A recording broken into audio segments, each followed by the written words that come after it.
નમસ્કાર, સવારના દૂરદર્શન બુલેટિન સાથે હું છું હેમાંગીની। સમાચારની શરૂઆતમાં એક નજર મુખ્ય સમાચાર પર। નાણામંત્રી અરુણ જેટલીએ રાજકીય પક્ષોની રકમ પર કોઈપણ પ્રકારની છૂટ આપવાનો કર્યો ઇનકાર। કહ્યું, આયકરની છૂટ કેટલીક શરતોને આધીન જ મુખ્ય રાજકીય દળોને અપાશે।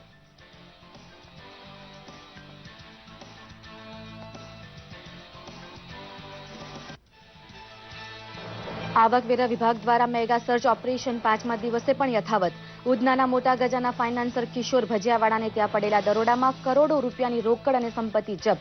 14 ડમી બેંક લોકરો, 250 જેટલી પાસબુકો સહિત 13 કિલો સોનું, 2 કિલો ચાંદી અને 1 કિલો ડાયમંડ જ્વેલરી કબજે કરતું આવકવેરા વિભાગ। કાશ્મીરના પંપોરમાં સેના પર આતંકી હુમલો, 3 જવાનો સહિત 5 ઘાયલ, આતંકીઓ ફરાર।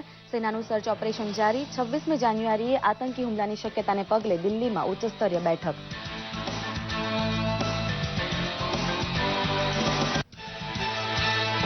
વાયબ્રન્ટ ગુજરાત ગ્લોબલ ઇન્વેસ્ટર સમિટને ખુલ્લો મૂકવા માટે 10મી જાન્યુઆરીએ ગાંધીનગર આવશે પ્રધાનમંત્રી મોદી। 13મી જાન્યુઆરી સુધી ચાલનાર મૂડીરોકાણના મહાકુંભમાં 12 દેશ બન્યા છે પાર્ટનર કન્ટ્રી।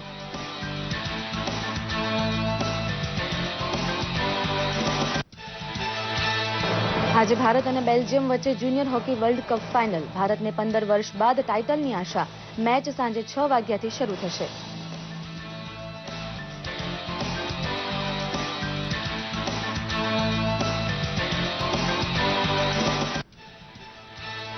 અને ચેન્નાઈ ટેસ્ટમાં ભારત સામે ઇંગ્લેન્ડના પ્રથમ ઇનિંગમાં 477 રન। ભારતના પ્રથમ ઇનિંગ્સમાં વિના વિકેટે 60 રન। જાડેજાની 3 અને ઉમેશ ઈશાંતની 2 વિકેટ। ડાવસને 37 વર્ષ જૂનો રેકોર્ડ તોડ્યો। સમાચાર વિસ્તારથી જોઈએ। સરકારે વિમુદ્રીકરણ બાદ રાજકીય પક્ષોની રકમ પર કોઈપણ પ્રકારની છૂટ આપવાનો ઇનકાર કર્યો છે। નાણામંત્રી અરુણ જેટલીએ કહ્યું છે કે કોઈપણ રાજકીય પક્ષ 8 નવેમ્બર પછી જૂની 500 અને 1000ની નોટનો સ્વીકાર ફાળા તરીકે ન કરી શકે। સરકારે આયકર અધિનિયમ 1961 મુજબ રાજકીય દળોની સ્થિતિનું સ્પષ્ટીકરણ આપ્યું છે। મીડિયામાં કેટલાક સમાચાર ફેલાયા હતા જેમાં રાજકીય પક્ષોના આઈટી રિટર્નની કોઈ તપાસ નહીં થાય તેમ જણાવ્યું હતું। જોકે આ માહિતીને સ્પષ્ટ કરતા નાણામંત્રીએ કહ્યું છે કે આયકરની છૂટ કેટલીક શરતોને આધીન માત્ર મુખ્ય રાજકીય દળોને જ આપવામાં આવે છે। मीडिया के एक वर्ग में ये समाचार आ रहा है जैसे राजनीतिक दलों को कोई विशेष आयकर से छूट दी गई है। ये बिल्कुल गलत और बेबुनियाद है। पिछले 2.5 वर्षों में जब से ये सरकार बनी है, राजनीतिक दलों की फंडिंग और उनकी जो टैक्सेशन व्यवस्था है उसमें कोई भी નવા સેના, વાયુસેના, રો અને આઈબી પ્રમુખોના નામોની જાહેરાત સરકાર દ્વારા કરવામાં આવી છે। લેફ્ટનન્ટ જનરલ બિપિન રાવત નવા સેના અધ્યક્ષ હશે તો એર માર્શલ BS ધનોઆ નવા વાયુસેના અધ્યક્ષ બનશે। 1981 બેચના આઈપીએસ અધિકારી અનિલ ધસ્માના રોના નવા પ્રમુખ બનશે તો રાજીવ જૈનને આઈબીના નવા પ્રમુખ બનાવાયા છે। લેફ્ટનન્ટ જનરલ બિપિન રાવત પ્રસિદ્ધ 11મી ગોરખા રાઇફલ્સની 5મી બટાલિયનમાંથી છે। અત્યારે તેઓ આર્મીમાં વાઇસ ચીફના પદ પર છે। તેઓ 31 ડિસેમ્બરે નવા સેના અધ્યક્ષ પદનો કાર્યભાર સંભાળશે। એર માર્શલ BS ધનોઆને નવા વાયુસેના પ્રમુખ બનાવાયા છે। તેઓ એક લડાકુ પાયલોટના રૂપે જૂન 1978માં ભારતીય વાયુસેનામાં ભરતી થયા હતા। કારગિલ યુદ્ધમાં તેમણે મહત્વપૂર્ણ ભૂમિકા ભજવી હતી। ઇન્ટેલિજન્સ બ્યુરો એટલે કે આઈબીના નવા ચીફ બનનારા રાજીવ જૈન ઝારખંડ કેડરના આઈપીએસ અધિકારી છે। અત્યારે તેઓ આઈબીમાં વિશેષ નિદેશક તરીકે કાર્યરત છે। 1 જાન્યુઆરીથી તેઓ પદભાર સંભાળશે। રિસર્ચ એન્ડ એનાલિસિસ વિંગ એટલે કે રોના નવા પ્રમુખ બનનારા અનિલ ધસ્માના રાજેન્દર ખન્નાનું સ્થાન લેશે, જેઓએ 23 વર્ષથી પાકિસ્તાન સહિતના મહત્વપૂર્ણ ડેસ્ક સંભાળ્યા છે। સુરતમાં આયકર વિભાગે ફાઇનાન્સર કિશોર ભજીયાવાલાને સંકજામાં લીધા છે। કિશોર ભજીયાવાલા 400 કરોડથી વધુની સંપત્તિનો માલિક છે। છેલ્લા 4 દિવસના દરોડામાં આયકર વિભાગે કિશોર ભજીયાવાલા પાસેથી કરોડો રૂપિયાના દસ્તાવેજ જપ્ત કર્યા છે। આશરે 30 વર્ષ પહેલા કિશોર લારીમાં ચા અને ભજીયા વેચવાનો ધંધો કરતો હતો। આયકર વિભાગને શંકા છે કે કિશોર ભજીયાવાલા બોગસ દસ્તાવેજોને આધારે ખેડૂત બન્યો અને 1 વર્ષમાં વાપીથી તાપી વચ્ચે 400 વીઘા જમીન ખરીદી। દરોડામાં કિશોરના લોકોના ઘરમાંથી 1 કરોડથી વધુની રોકડ જપ્ત કરાઈ છે. ઉપરાંત પરિવારના અલગ અલગ લોકોના નામ પર 16 લોકર હોવાનું પણ સામે આવ્યું છે, જેમાં 5 કિલોગ્રામ સોનાના બિસ્કિટ, 8 કિલોગ્રામ સોનાના ઘરેણાં, 1 કિલોગ્રામ હીરાના ઘરેણાં, 1.25 કિલોગ્રામ ચાંદીના ઘરેણાં અને 5 લાખ રૂપિયા રોકડ જપ્ત કરાઈ છે. જમ્મુ કાશ્મીરના પંપોરમાં આતંકવાદીઓએ સેનાના કાફલા પર હુમલો કર્યો હતો. શ્રીનગર જમ્મુ નેશનલ હાઈવે પર એક ભરચક વિસ્તારમાં સેના પર શનિવારે હુમલો કરાયો હતો, જેમાં 3 સૈનિકો શહીદ થયા છે તો અન્ય 2 ઇજાગ્રસ્ત બન્યા છે. 2 સૈનિકો પણ ઘાયલ થયા છે. પુલવામા જિલ્લાના પંપોરના કદલાબાલ વિસ્તારમાં આ હુમલો કરાયો હતો. સેના જમ્મુથી શ્રીનગર તરફ જઈ રહી હતી તે દરમિયાન આ હુમલો કરાયો હતો. ગુજરાત સરકારના મુખ્ય સચિવ જે.એન. સિંઘે જાહેરાત કરી છે કે વાઇબ્રન્ટ ગુજરાત ગ્લોબલ ઇન્વેસ્ટર સમિટનું આયોજન 10 થી 13 જાન્યુઆરી 2017 દરમિયાન ગાંધીનગર ખાતે થશે. પ્રધાનમંત્રી નરેન્દ્ર મોદી આ સમિટના મંગળાચરણ માટે 10મી જાન્યુઆરીએ ગાંધીનગર આવ્યા બાદ થોડા અન્ય કાર્યક્રમ માટે પણ રોકાણ કરવાના છે. મેક ઇન ઇન્ડિયાને સફળ બનાવવા માટે ગુજરાતનું યોગદાન વધુ યશસ્વી બનાવવા રૂપાણી સરકારે નિર્ણય કર્યો છે. તેથી મેક ઇન ગુજરાત જેવી અલાયદી ઝુંબેશની ચર્ચા આ સમિટમાં થવાની છે. છેલ્લી વાઇબ્રન્ટ સમિટમાં પાર્ટનર કન્ટ્રી તરીકે 8 દેશ હતા, જ્યારે 2017ની સમિટમાં 12 દેશ પાર્ટનર કન્ટ્રી તરીકે જોડાશે.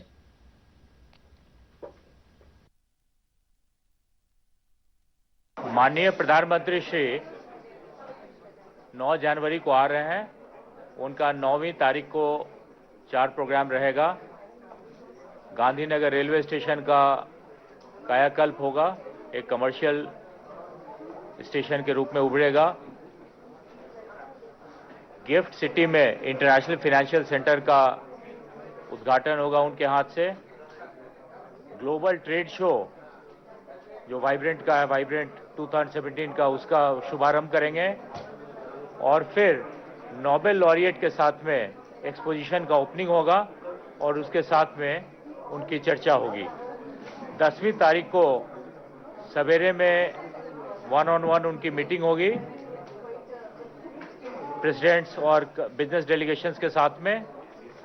दोपहर के टाइम में वाइब्रेंट गुजरात 2017 का ओपनिंग होगा और शाम के टाइम में CEO conclave, chief executive officers global level के 50-55 के लगभग, उनके साथ में वो और फिनेंस मिनिस्टर के साथ में चर्चा होगी. વડોદરા રેલવે સ્ટેશન પરિસરમાં વાયરલેસ ઇન્ટરનેટની સગવડ શરૂ થતા તે ગુજરાતનું પહેલું વાઈફાઈ રેલવે સ્ટેશન બન્યું છે. રૂપાણી સરકારમાં રાજ્યકક્ષાના ખેલકૂદ મંત્રી રાજેન્દ્ર ત્રિવેદી તથા સાંસદ રંજનબેન ભટ્ટની હાજરીમાં વાઈફાઈ સુવિધાનું લોકાર્પણ કરાતા પ્રવાસીઓને નવતર સગવડ વિનામૂલ્યે પ્રાપ્ત બની છે. વડોદરામાં રેલવે સ્ટેશન અને બસ સ્ટેશન બિલકુલ સામસામે હોવાથી બંને વચ્ચે બનેલા પુલને પણ ખુલ્લો મૂકવામાં આવ્યો હતો.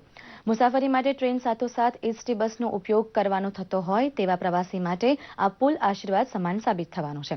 સાંસદ રંજનબેન ભટ્ટે કહ્યું હતું કે ડિજિટલ इंडिया तर्ज पर वडोदरा डिजिटल कायापलट में कोई कसर छोड़ाशे नहीं. राज्य सरकार की मदद से और सेंट्रल गवर्नमेंट ने तो काफी इसमें पैसे लगाने की बात की थी, मगर हमारे मेंबर ऑफ पार्लियामेंट, हमारे सांसद रंजनबेन ने बहुत कोशिश करके उसको बहुत कम पैसे में, कम लागत से इसको मंजूर करवाया रेलवे की ओर से.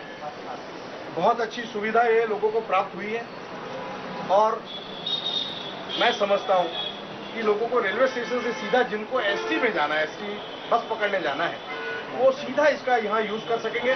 तो जो मेन गेट्स हैं वहाँ पे जो भारी भीड़ होती है ट्रेन आने के बाद, तो वो भी वो कम होगी. रेलवे खाते वडोदरा शहરની અંદર સૌ પ્રથમ વખત વાઈફાઈની સુવિધા મુસાફરોને મળે, બધા મુસાફરોને એનો લાભ મળશે અને બધા મુસાફરો પોતાનો સમય ક્યાં પસાર કરવો એ વિચારતા હોય છે ત્યારે આ વાઈફાઈ મને લાગે છે કે પરિવારનું સ્થળ ન બને તો સારું રહ્યું એ દિશામાં આગળ વધશે. ફરીવાર વાઈફાઈ માટે સૌ ટીમને, સભ્યશ્રી અમારા સૌને શુભકામના પાઠવું છું. અમદાવાદમાં વૈષ્ણવ પુષ્ટિમાર્ગ સંપ્રદાય દ્વારા આયોજિત પંચામૃત મહોત્સવમાં કેન્દ્રીય મંત્રી પરસોત્તમ રૂપાલા અને નાયબ મુખ્યમંત્રી નીતિનભાઈ પટેલે હાજર રહી ધર્મ લાભ લીધો હતો. વૈષ્ણવ સંપ્રદાય દ્વારા થતી કૃષ્ણ ભક્તિનો અનોખો પરિચય આપતું રસપાન દ્વારકેશ લાલજી કરાવવાના હોવાથી ગામે ગામથી વૈષ્ણવ ભક્તજન અમદાવાદ પહોંચ્યા છે અને ઠાકોરજીની અનુપમ લીલાનો મહિમા કરતા તરબોળ બન્યા છે. યોગેશ્વર કૃષ્ણને સદાય પ્રિય રહેલા 5 પ્રતીકની વાત કરતા મહોત્સવનું આયોજન અધ્યાત્મમાં ઊંડા ઉતરવામાં નિમિત્ત બનવાનો અભિપ્રાય નાયબ મુખ્યમંત્રીએ વ્યક્ત કર્યો હતો.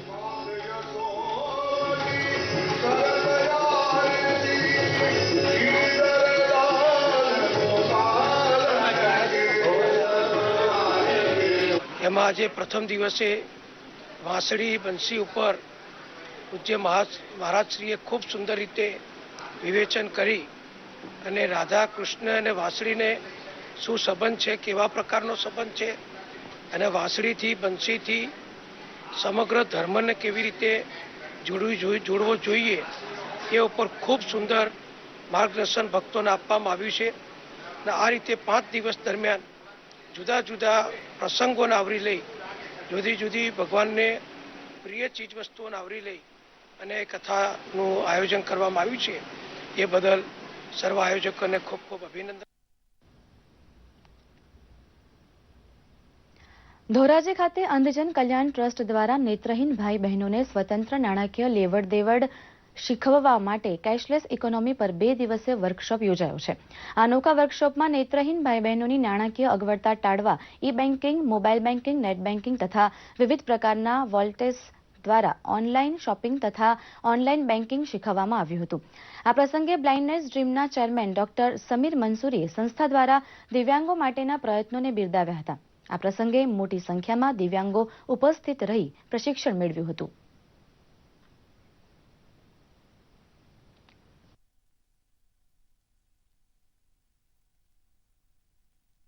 તો બિન રોકડ વ્યવહાર કેશલેસ ઇકોનોમી કઈ રીતે નેત્રહીન ભાઈ બહેનો કરી શકે એના માટેનો અમે અહીંયા વર્કશોપ રાખ્યો છે. આમાં નેત્રહીન ભાઈ બહેનો મોબાઈલ બેન્કિંગ, નેટ બેન્કિંગ, ઈ બેન્કિંગ, જુદા જુદા ઓનલાઈન શોપિંગ અને વોલેટ્સનો ઉપયોગ કરતા થાય સ્વતંત્ર રીતે, તેની અમે આ 2 દિવસ દરમિયાન તાલીમ આપનાર છીએ. માનનીય વડાપ્રધાન શ્રી નરેન્દ્રભાઈ મોદી અને ખાસ કરીને આ ભારત સરકારનું એક સ્વપ્ન છે કે આખા દેશને કેશલેસ ઇકોનોમી તરફ વાળવું, તો એમાં નેત્રહીન વ્યક્તિ પણ સહભાગી બની શકે એ માટેનો એક આ પ્રયાસ હતો. અને ખરેખર જ્યારે દેશમાં કેશલેસ ઇકોનોમી સંપૂર્ણપણે અમલી બનશે તો એ વખતે બહુ સરળતા રહેશે. બોટાદની પ્રાથમિક શાળા દ્વારા શાળાના કુપોષિત બાળકોને કઠોળના પોષણક્ષમ આહાર થકી સ્વસ્થ બનાવવાના નવતર પ્રયોગને રાષ્ટ્રપતિ ભવનની ગેલેરીમાં સ્થાન મળતા બોટાદ પંથક ગૌરવ અનુભવે છે.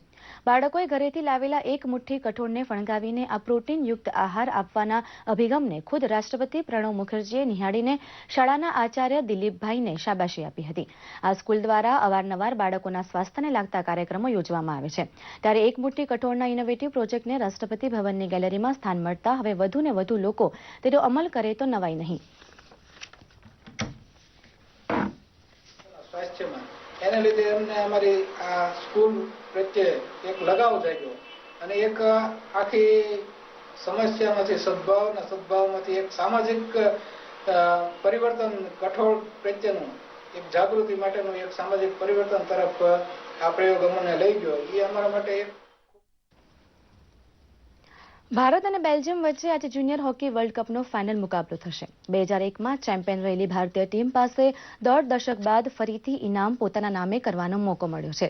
શાનદાર ફોર્મમાં ચાલી રહેલી ભારતીય ટીમે અત્યાર સુધીના તમામ મુકાબલા જીત્યા છે, તો બીજી તરફ બેલ્જિયમે 2 વખતની ચેમ્પિયન ટીમ જર્મનીને હરાવતા સૌને ચોંકાવ્યા છે. આ બંને ટીમો વચ્ચે આજે ખરાખરીનો જંગ જામશે. ફાઇનલ મુકાબલો સાંજે 6 વાગ્યાથી શરૂ થશે. ભારત અને ઇંગ્લેન્ડ વચ્ચે ચેન્નાઈમાં રમાઈ રહેલી સિરીઝના 5મા ટેસ્ટ મેચમાં ઇંગ્લેન્ડે પહેલી ઇનિંગમાં 477 રન બનાવ્યા, તો બીજા દિવસ પૂર્ણ થતા ટીમ ઇન્ડિયાએ એક પણ વિકેટના નુકસાન વિના 60 રન કર્યા છે.